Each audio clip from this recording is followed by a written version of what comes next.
ICSE class 10th and ISC class 12 2024 के board examination के result publication से ठीक पहले 17 अप्रैल 2024 को दो बातें सामने आई हैं फिजिक्स के पेपर को लेकर, और ये काफ़ी खुशी की बातें हैं। इसलिए आप वीडियो को लाइक भी कर सकते हैं, चैनल को शेयर करना और सब्सक्राइब करना याद रखें, क्योंकि मैं जो बातें बताने जा रहा हूँ यह आईसीएसई क्लास 10th के स्टूडेंट के लिए तो बून है ही, आईएससी क्लास 12th के स्टूडेंट के लिए है, यदि वो डिजर्व करते हैं इन 3 पॉइंट पर। क्योंकि जो दो बातें मैं बताने जा रहा हूं वह respectively ICSE class 10th and ISC class 12th के स्टूडेंट के बोर्ड एग्जामिनेशन में question paper answer sheet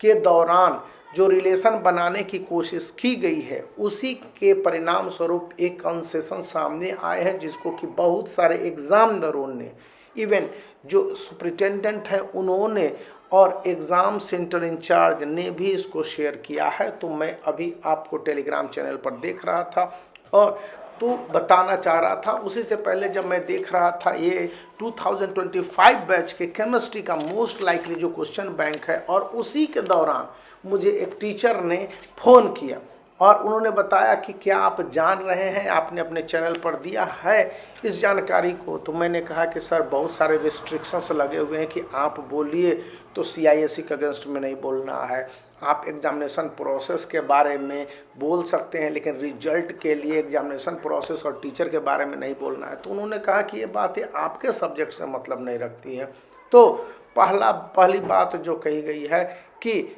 ICSE class 10th के स्टूडेंट को 2024 में 6 मार्क्स के जो भी कंसेशन दिए गए हैं वे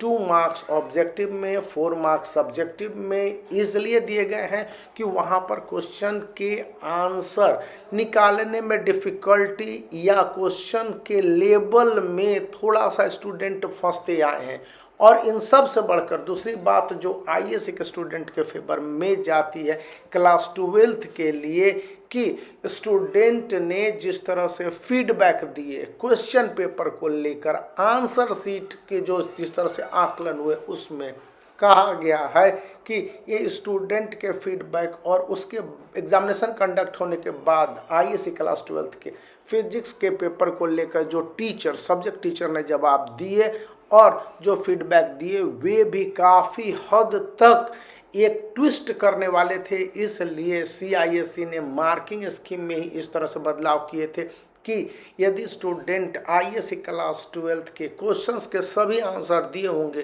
तो अगर ऑब्जेक्टिव क्वेश्चंस में उन्होंने 2 क्वेश्चंस दिए तो दोनों क्वेश्चंस को स्पेसिफाई करके मैं बता नहीं सकता, क्योंकि मैंने पहले बताया कि सीआईएससी का रिस्ट्रिक्शंस है। तो ऑब्जेक्टिव में भी आईएससी के स्टूडेंट को 2 मार्क्स दिए गए हैं और सब्जेक्टिव में उसको 6 मार्क्स के बेनिफिट इसलिए मिलेंगे कि अगर उन्होंने क्वेश्चंस को अटेम्प्ट किया होगा, जिन क्वेश्चंस की बात डिफ़िकल्टी लेवल पर की गई है, जिन क्वेश्चंस की बात कही गई है कि सीआईएससी का जो सिलेबस है उसके हिसाब से इंटरप्रेट करने के बाद भी स्टूडेंट उन क्वेश्चंस के आंसर को समझ नहीं पाया और उसके जो असेसमेंट के फॉर्मूला है अगर उसको लगाया था तो वहाँ पर वो गड़बड़ था। अब यहाँ पर इस बात के लिए मार्क्स दिए गए तो कौन से स्टूडेंट डिज़र्व नहीं करते हैं। पहला कि अगर कुछ स्टूडेंट ने उन क्वेश्चनों को छोड़ दिया होगा ऑब्जेक्टिव और सब्जेक्टिव दोनों, तब उनको मार्क्स नहीं मिलेंगे। आईएससी और आईसीएसई दोनों के लिए अगर स्टूडेंट ने ट्राई की और गलत आंसर निकले तो भी स्टूडेंट को मार्क्स दिए जाएंगे। फिजिक्स में ICSE class 10th and ISC class 12th दोनों के रिस्पेक्टिवली 6 और 8 मार्क्स।